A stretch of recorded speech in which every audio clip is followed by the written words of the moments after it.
সোহার ক্যামেরার মাধ্যমে আপনি দেখতেই পাচ্ছেন অন্তর্বর্তীকালীন সরকারের প্রধান উপদেষ্টা ডক্টর মোহাম্মদ ইউনূস তিনি সাভার জাতীয় স্মৃতিসৌধে মহামারী মুক্তিযুদ্ধে বীর শহীদদের প্রতি শ্রদ্ধা নিবেদন করার জন্য স্মৃতিসৌধের যে মূল বিল্ডিং বিষয়গুলো রাখতে চাচ্ছে ডক্টর মোহাম্মদ ইউনূস অন্তর্বর্তীকালীন সরকারের প্রধান উপদেষ্টা তিনি হেলিকপ্টার সৌধে এসে পৌঁছেছেন এবং তার আগে সড়ক পথে গতকাল শপথ নেওয়া বাকি যে 13 উপদেষ্টাগণ রয়েছেন তারা কিন্তু নির্ধারিত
নিবেদনের যে প্রথম পর্ব সেই শ্রদ্ধা নিবেদনের প্রথম পর্ব শেষ হলো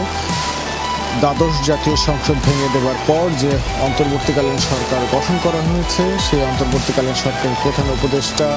ডক্টর মোহাম্মদ ইউনূস